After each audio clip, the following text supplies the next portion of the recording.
Bonjour, on se retrouve aujourd'hui pour le tirage des énergies de cette journée du mardi 23 avril 2024. C'est parti! Alors, ça saute un peu moins, mais quand même, l'hérédité. Oula, ne tombe pas. Caducée. C'est ma faute, j'ai dit ça sautait un peu moins. Alors, le savoir, le roi, la légèreté. Je coupe. Nous avons l'espoir et le diable. Ah, c'est deux cartes qui sont en fait hyper opposées. Vraiment, en même temps, elles sont opposées et en même temps, des fois, dans la même journée, on peut passer de l'un à l'autre et de l'autre à l'un, si vous voyez ce que je veux dire. Alors, l'espoir, bah, c'est très simple, hein, c'est le fait d'y croire. Voilà, le fait d'être, d'avoir envie de croire. Vous voyez, d'avoir envie de penser qu'après ça, ce sera mieux. Voilà, d'ailleurs, on est sur du 29, donc le 2, c'est souvent lié à l'autre, ou en tout cas, le rapport que l'on a à l'extériorité. Et le 9, c'est le ménage. C'est l'idée de penser que peut-être après les efforts viendra la récompense que après, par exemple, on va prendre un exemple concret, après la dispute viendra le temps de l'explication et de la compréhension et de la réconciliation, ou après la rupture et les larmes viendra le temps où on aura digéré et on sera passé à autre chose. Voilà, c'est ça en fait l'espoir. Et en sachant que quand on est sur du 29, ça veut dire que 2 plus 9, 11. Ça veut dire qu'après, on sera sur du 2. Et que donc, c'est très lié à l'extériorité quand même. Voilà. Avec le diable, lui, bah, c'est le 4. Parce qu'ici, on est sur du 31. Donc, voilà. C'est-à-dire que là, autant on a l'espoir qu'à un moment donné, le rapport à soi et à l'autre s'améliore, autant c'est compliqué parce que en soi, on est dans le diable, ça peut être l'ego, le diable, ça peut être le mental. Le diable, c'est tout ce qui est mal nourri. L'ego, quand il est bien nourri, ça s'appelle l'ambition, tout va bien. L'ego, quand il est mal nourri, ça s'appelle avoir les dents qui rayent le parquet. Voilà, vous voyez, par exemple. Ça s'appelle aussi l'autoflagellation, ça s'appelle aussi la plainte excessive. Voilà.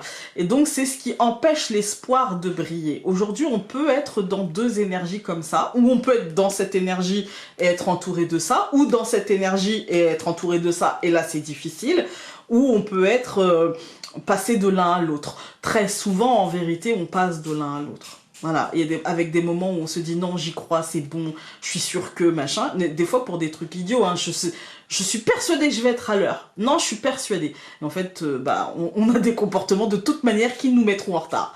Ma fille dirait on est des lulus. Pour délusionnel. Alors, on va aller voir ce que nous donnent les cartes cartothèques. Oula. Alors, on a deux cartes qui se sont retournées.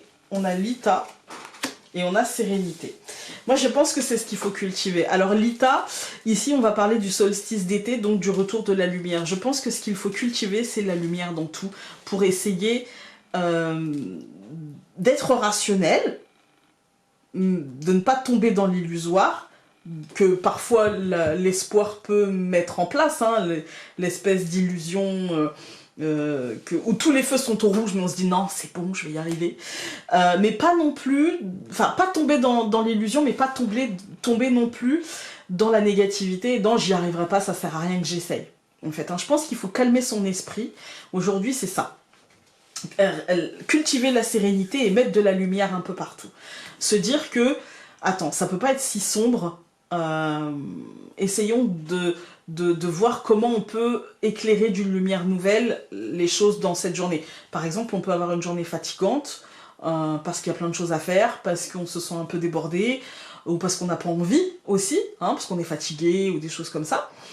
Et du coup, essayons de remettre de la lumière en disant, alors, je suis peut-être pas obligée de me faire mal aujourd'hui, mais je peux peut-être organiser un peu mieux, remettre de la sérénité dans tout ça. Alors.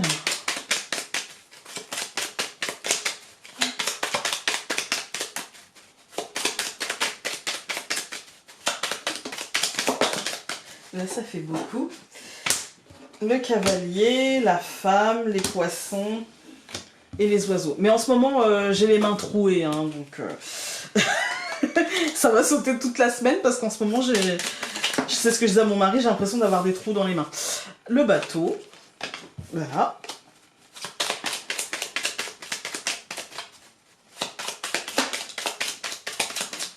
La montagne.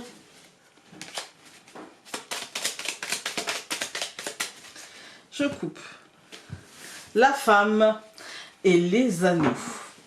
Alors moi j'ai l'impression, alors la femme et les anneaux par rapport à ce que je vous ai dit, la femme c'est l'intériorité, d'accord, c'est la vision qu'on a de nous-mêmes, nos pensées, notre psyché, etc.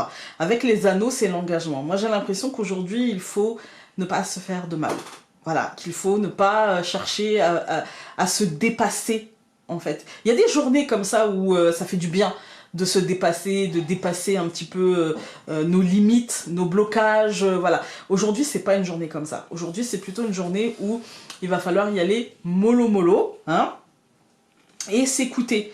Écouter nos limites, écouter ce que nous dit notre corps, ce que nous dit notre mental, ce que nous dit, voilà, ce que nous dit notre intuition aussi, hein, et du coup s'engager là-dedans, c'est-à-dire ne pas aller contre. Pour vous donner un exemple concret, très souvent on se dit oh là là, il faut que je fasse ça aujourd'hui, je suis crevée, mais j'ai pas le choix. Pourquoi t'as pas le choix? Non, mais parce que sinon, après, tu comprends. Non, c'est pas, il n'y a pas de bonne raison, en fait. Hein. C'est juste qu'on se met la pression en se disant, si je termine pas ça, oh là là, ça va pas le faire, parce qu'après, demain, j'aurai ci, ça, ça. En fait, tu peux réorganiser ta journée sans trop de problèmes, il n'y a pas de souci, en fait. Hein. Ah, alors, allons voir. Hop, nous avons l'homme, le cercueil. Ouais, j'ai l'impression qu'il va nous falloir réorganiser la journée. Hein.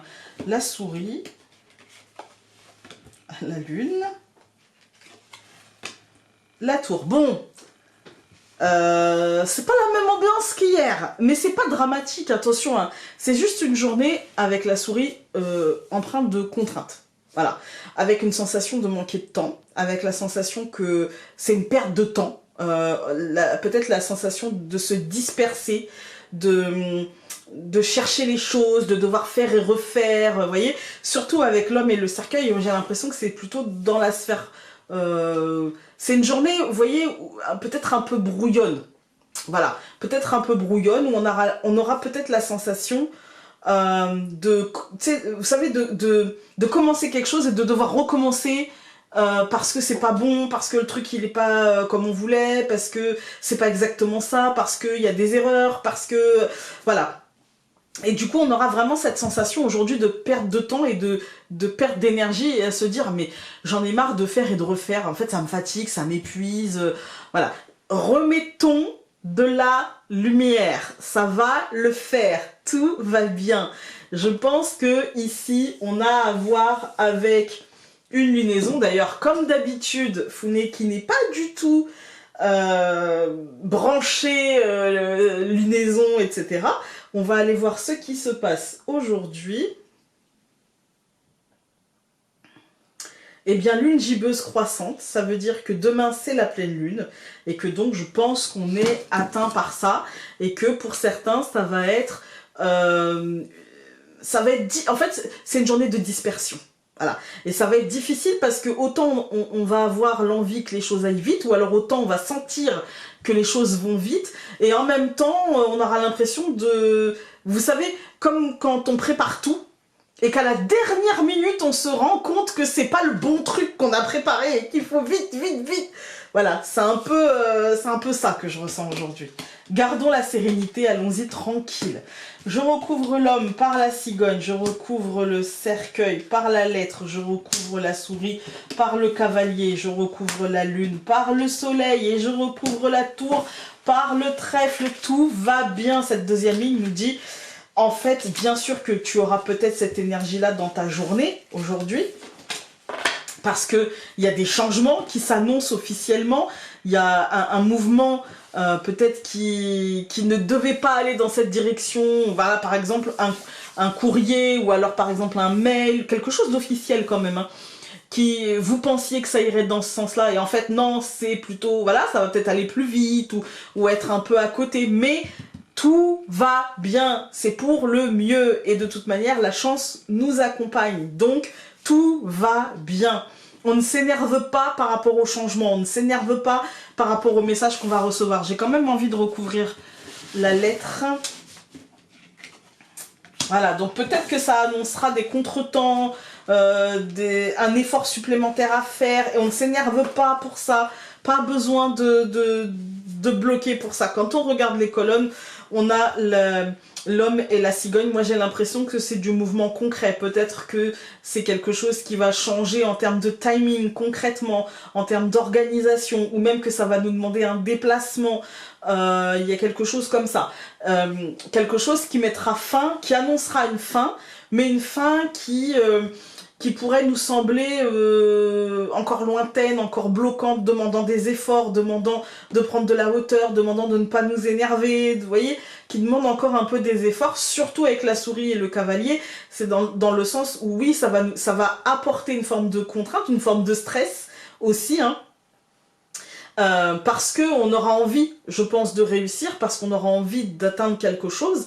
Avec la lune et le soleil, on nous dit que c'est un cycle qui de toute manière nous apportera la concrétisation de quelque chose et quelque chose qui sera bon pour nous. Quoi qu'il en soit, que ce soit sur le moment que la réponse soit « bah non, t'es bloqué », ou que la réponse soit « bah oui, t'as réussi, mais ça va te demander des efforts », ou voilà, que ce soit l'un ou que ce soit l'autre, ou que ce soit juste « oui, t'as réussi », ça sera le mieux pour nous, quoi qu'il arrive, en fait, hein. Quoi qu'il arrive. Je vais vous prendre un exemple concret. Vous avez un examen, vous avez un concours, on va commencer à rentrer dans ces périodes-là. Un examen, un concours, quoi que ce soit, et vous le passez. Si vous l'avez réussi, c'était le mieux pour vous. Si vous allez au rattrapage, ça c'était le plus juste pour vous, c'était le mieux pour vous. Si vous le ratez, c'était aussi le mieux pour vous, c'était aussi le plus juste. Voilà. Dans chaque échec, il y a soit quelque chose qu'on doit apprendre, soit quelque chose qui nous attend. Je répète toujours, parce que c'est un truc que j'ai souvent répété à ma fille, je lui avais dit, tu sais, je me suis mis la pression pour avoir mon bac la première année, je l'ai raté. J'ai raté mon bac la première fois. Et si je l'avais pas raté, eh ben elle serait pas là parce que je me serais jamais mise avec mon mari, parce qu'on se serait pas retrouvés dans la même classe, donc je me serais jamais posée avec lui, c'est certain, parce qu'après on avait des projets différents et c'est ce redoublement qui a fait que. Voilà, donc chaque chose qui nous arrive dans la vie, même si sur le moment il nous fait pleurer énormément, et croyez-moi j'ai pleuré, hein. Croyez-moi j'ai pleuré, hein.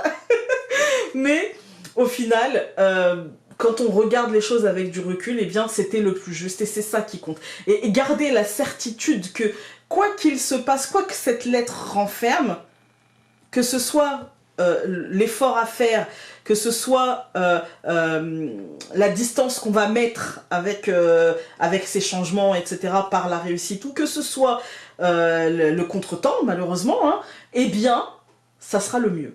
Parce que, en finalité, on a la tour et le trèfle et qu'on nous dit que, de toute manière, c'était la manière la plus positive et la plus juste d'atteindre nos objectifs. Voilà, écoutez, j'espère que ce tirage aura... Ah bah non! J'allais vous dire au revoir, mais on a oublié les messages essentiels. Oula, ça fait beaucoup là quand même. Ça fait beaucoup.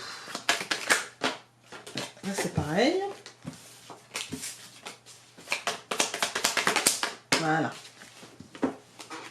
Nous avons, tu as besoin de savoir à qui va ta loyauté. À toi, à ta famille, à tes amis, à ta patrie.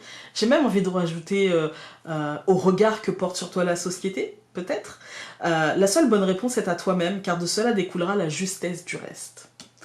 Voilà, écoutez, j'espère que ce tirage aura pu vous être utile cette fois-ci. Je vous quitte vraiment et je vous dis à demain. Salut!